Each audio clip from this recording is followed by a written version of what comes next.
What's up, my FYI Fly folks out there? How y'all doing? I hope y'all doing all right. Welcome to the FYI Fly podcast. My name is Hassan Thomas, aka the kid that did and the man that can, baby. And today, we're gonna be chopping it up with business coach, serial entrepreneur, and the host of the Strategic Scale podcast, Mr. Marquel Russell. How are you, brother? How are you? I'm amazing, bro. I'm amazing. I'm better now that I'm here rocking with you, man.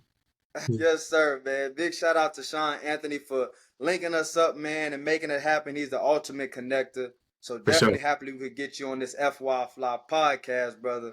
For sure. Because Likewise. you know what we like to do, man. We really like to skip the fluff and get Yep. right into the good stuff. Let's do it.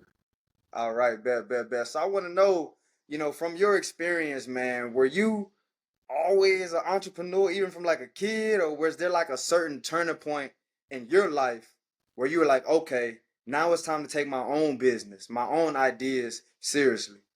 Yeah, I've always been an entrepreneur. So I started off, I think my first entrepreneurial endeavor was in apartments, knocking on your door, asking, can I take your trash out?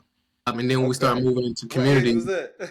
Probably it had to be, 7, 8, 9, somewhere around that, right? 10, somewhere around that, Okay, somewhere real around there. youngin'. Okay.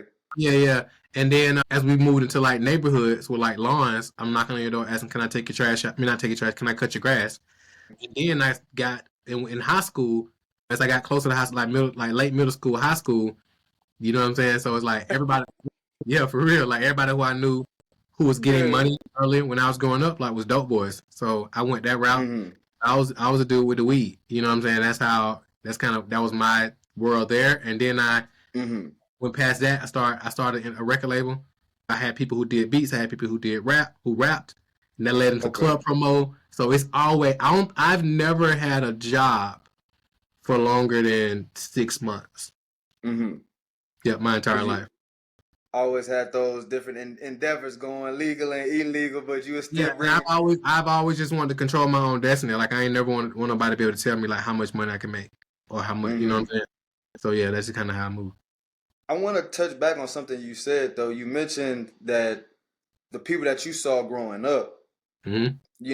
they were selling, weed or whatever it may be, and was really, bringing in the funds, bringing in income. So Yep. talk about like how important, your surroundings and your environment is, how it kind of plays onto who you become.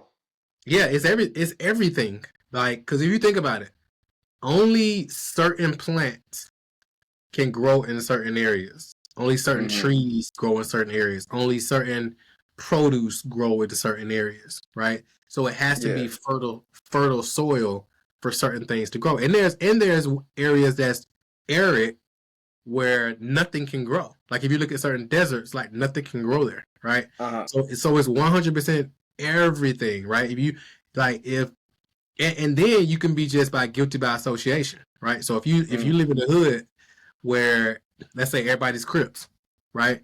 People gonna automatically kind of resonate you as a Crip. They're like, you gotta be a Crip because you're from that hood, even if it's not true. Mm. Or you always with bro them.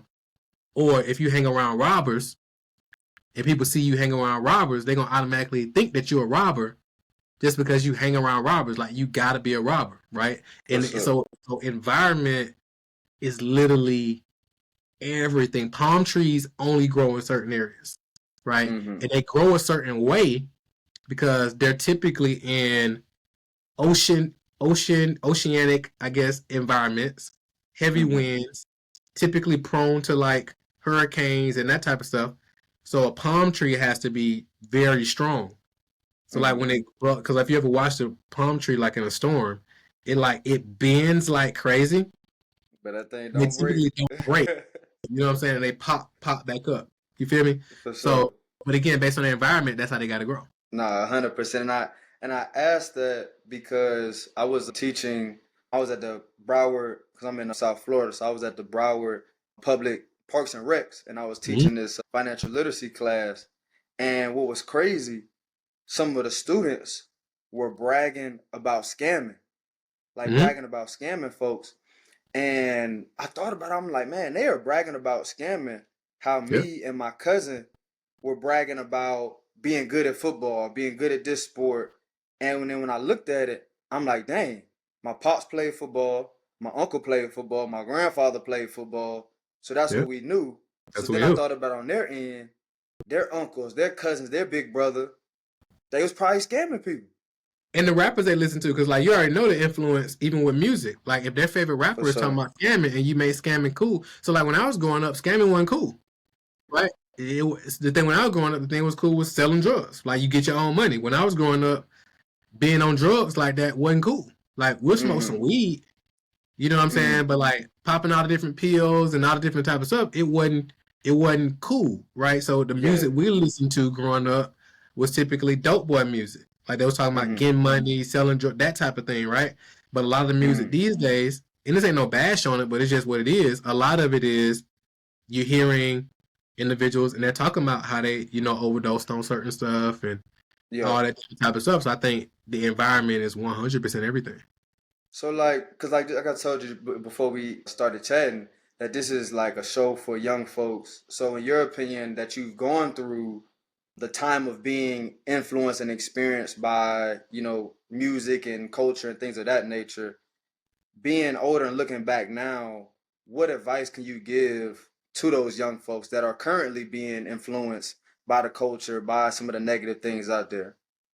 I would say like this thing right here, because I do some youth entrepreneurship stuff as well. This thing right here, Yeah. it can be a tool or a toy, right? It can be a toy where you just scroll through, consume other people's content, all that different type of stuff. Don't do anything productive with it, or it can Uh-huh. be a tool to create whatever it is that you want in your life.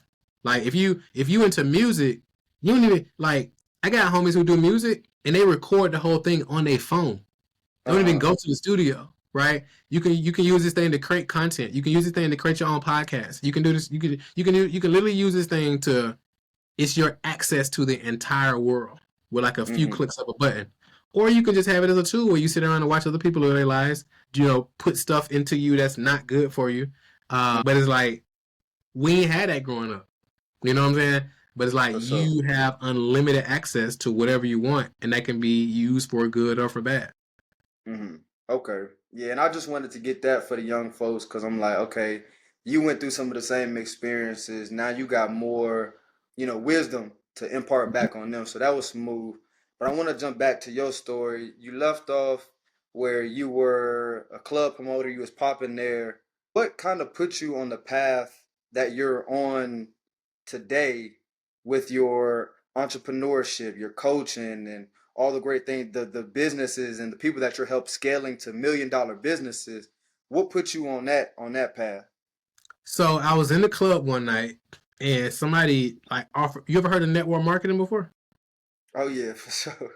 So I was in a club one night and I got invited to a home party. Guy asked me, he was like, "Man, how many people you know got a cell phone?" I was like, "Bro, everybody know got a cell phone." He was like, "What if every Yeah. time they paid the bill, you got paid?" And I was like, "That'd be dope."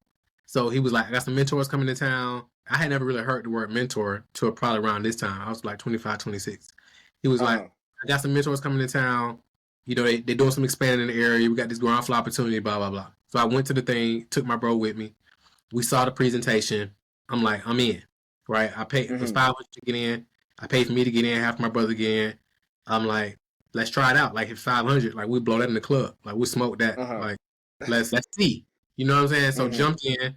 That it didn't go exactly the way I wanted to go. I didn't make a ton of money in network marketing, but Mm-hmm. it introduced me to personal development, right? It introduced me to Jim Rohn and Eric Thomas and Tony For Robbins and sure. Miles Monroe and John Maxwell and all these different names.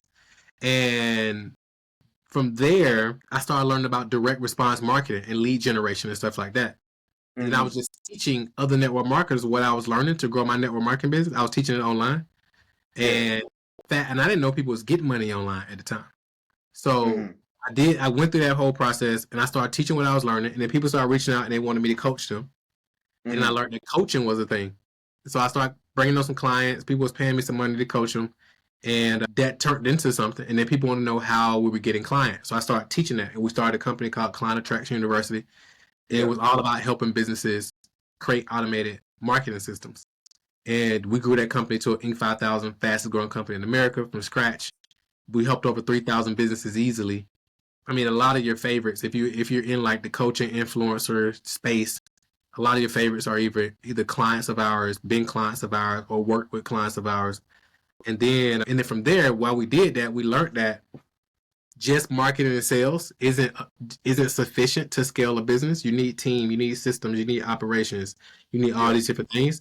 So then we started a company called Strategic Scale Institute, which is solely around helping individuals scale businesses that can actually run without them. Because you don't really start a business to Uh-huh. work. You start a business to create freedom. But a lot of times we start businesses and they just become prisons, and we just handcuffed to them. The laptop, we can't unplug, we can't go on vacations because the Yep. business won't run It's without us. not running without us. Yep. Big. Mm-hmm. But now, man, I mean, just from your story, it sounds like progression. That's what it progression. You learn something, you mastered it, and then you started teaching others. You learn Yep. something else, you mastered it, then you start teaching others, and that's what it sounds like, just a progression. So, Yep. man, big shout out to you, giving you your flowers for that. You know, while you're here, everybody want to wait till you're gone, but For sure. I appreciate it. definitely giving your flowers for that, man. I And appreciate it. just during, just during this time, during your experiences, give us like your most challenging moment in business, but also give us, one of your most rewarding moments that you've had. I would say my most challenging moments. Mm-hmm. My most challenging moments may not even been business. Like, for example, on this whole journey, like my brother died probably about 5 years ago, I think at this point. My mom died Mm-hmm. about 10 years ago. So I would say Right. those will probably been my most challenging moments Mm-hmm. on this journey. Inspiring people, hiring people, having payroll, that type of stuff. That kind of comes with it. But I would just say those are the probably the most challenging. And then in And how terms did of, you? go ahead. My bad. Go ahead. I was gonna say I was gonna answer the other question where you was like Mm-hmm. most fulfilling moments. I would say the most fulfilling moments is just seeing the transformations that our clients get and the results that our clients get. Mm-hmm. Also being able to fund the path for my wife to go to school. She wanted to be a registered nurse. Yeah. So being able to do that, being able to help create the life that my kids enjoy, and being able to see them happy, not having to worry in the world, those type of things, and also being able to contribute to a lot of different organizations. Mm-hmm. Whether that's church, whether that's other, mentorship programs and so forth. So Like those. philanthropy. Got you. Got you. I was gonna ask though, regarding, your most challenging moment. You said your brother passed away, your mom passed away. How were you able to show up in business and be the CEO and run this and coach people while going through those personal battles that you were going through? Because I think that's what a lot of people also struggle with in business, career, entrepreneurship, 9 to 5. How are you able to show up when going through all of those personal battles? I mean, you just do, man. So it's like how I grew up is like, and it's not healthy. And as I've done like therapy and learned new ways and so forth, Mm-hmm. you just learn to like push through and you figure it out. You know what I'm saying? You don't. I wasn't raised to like show emotion or share my feelings and that type of thing. So it's like Mm-hmm. you just push through, man. And again, it's like I'm not sure if I properly processed it and grieved it and that type of thing. But yeah, man, you just by the grace of God, to be honest with you. Mm-hmm. Got you. Got you. And like for the young folks listening, who want to be in your position, who want to be the businessman, want to be the businesswoman, in your opinion, what's more important, the formal education or the actual experience of doing the business? I would say I think they're both equally important. So a lot of times people bash school. I Mm-hmm. don't. I think, and I even talk to my kids about it. It's like school is important, but a lot of the most valuable stuff you get from traditional school is not the stuff that they're actually teaching.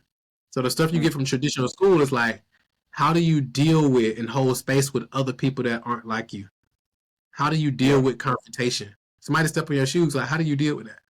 Mm-hmm. Are you on time? When it comes to your assignments, are you turning them in late? Are you waiting till the night before? Or are you proactive with getting your stuff done? Are you doing your best? So it's like a lot of those type of skills, they aren't directly teaching, but that's the Mm-hmm. stuff that you can get from school. Like Then now, transferable. yep. But now to your other point though, it's nothing more. Book knowledge can never surpass like actual in the trenches knowledge. Mm-hmm. Like you can't learn how to swim by reading a book on it. Like you got to get in the pool. Like you can't learn Nah, how to do. facts. Yeah, you can't learn how to drive a car by reading a book on it. Like you literally got to get in the car, right? You can't learn how to grow a business by just reading books about business. Like you actually got to start a business. If you want to get good at doing sales calls, you actually got to do sales calls. You can't consume enough sales information and be like, I'm good at it. No, you got to get on the phone with some people. You know what I'm saying? You want to get good at Yes. ads, you got to learn some ads. You know what I'm saying? You want to get good at the podcast, you got to learn. Watching other people podcasts ain't gonna get you good at doing a podcast. You actually got to launch the podcast. For You know sure. what I'm saying? So yeah. So I think there's some balance to it, but I think nothing's gonna ever surpass like in the trenches, real world knowledge. I think you hit it right on the head. It's both of them. You got to get that education, and then you Yep. got to get active with that education and actually apply it. Yep. Because I feel Because like you only that learn when you apply. education, mm, Yep. You gotta learn. You got that that's the only way you get new information, but you ain't learn nothing until you actually apply it. big facts, big facts. So like, what does it take to scale a business with that type of success? Like, what does it take? I think you gotta have a willingness to make mistakes, Mm-hmm. right? Like you can't grow without making mistakes. Like this business thing ain't perfect. You gotta have a stomach for it. You gotta have a stomach for it to be able to do it for long enough. Can you stick to it long enough even when it ain't working?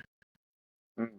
Like what's your pain you gotta have a high pain threshold Yeah. and a high frustration threshold to be successful in business.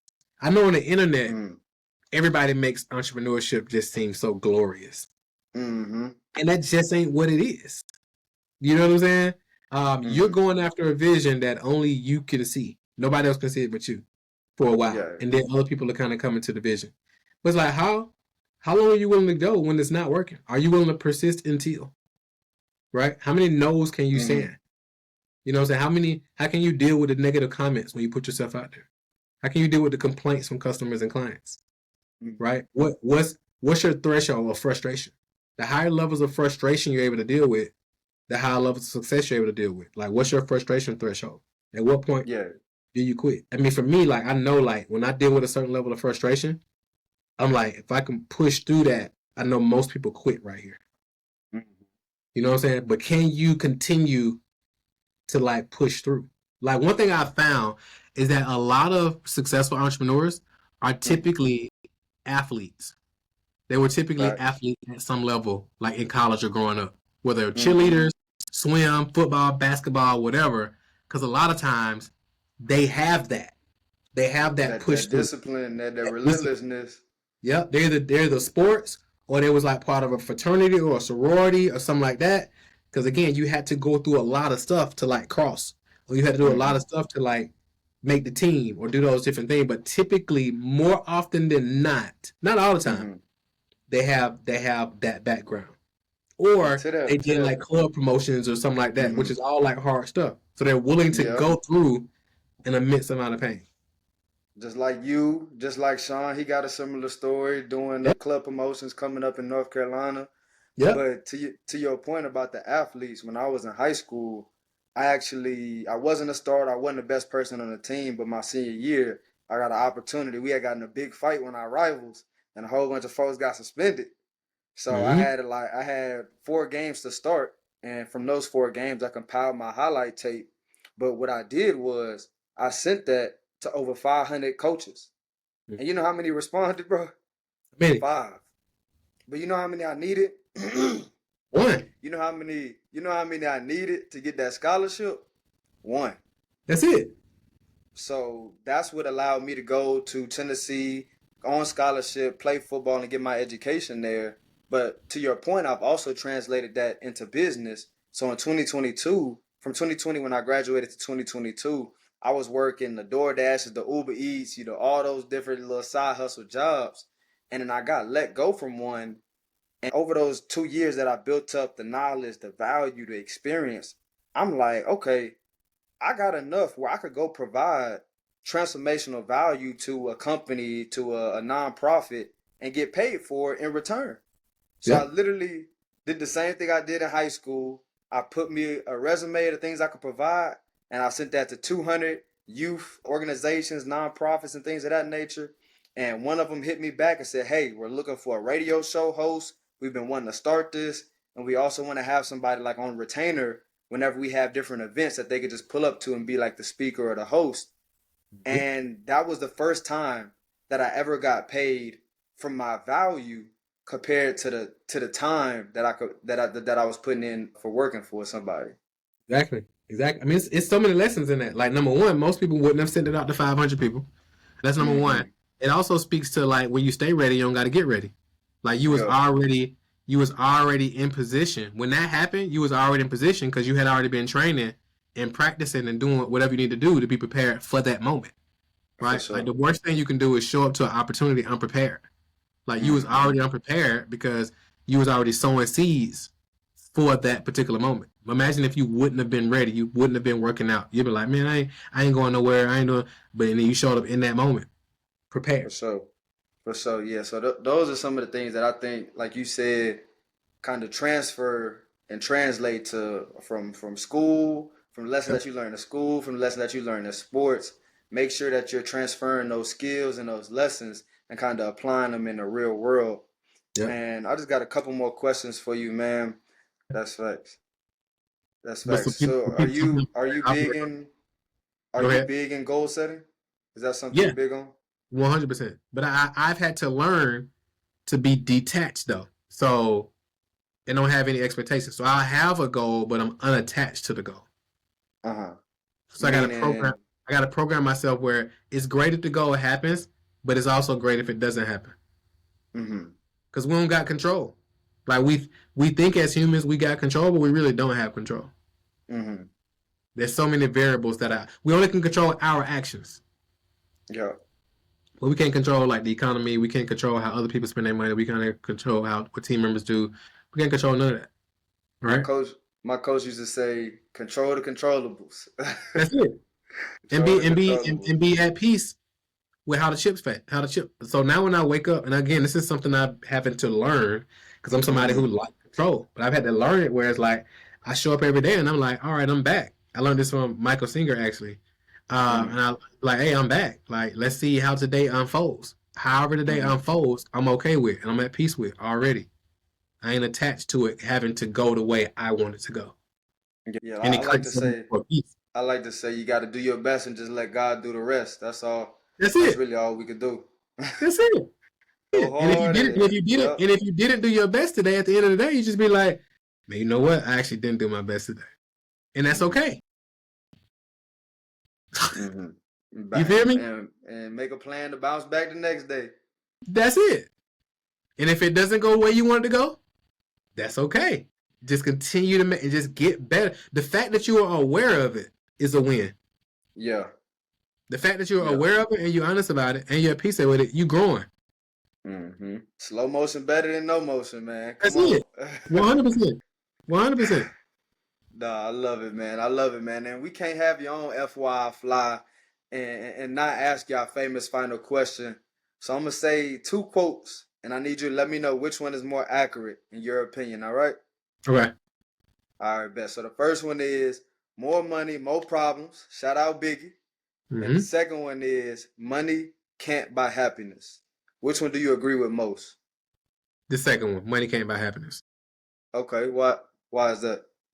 Because I mean, I've made a relatively lot of money over the years, right?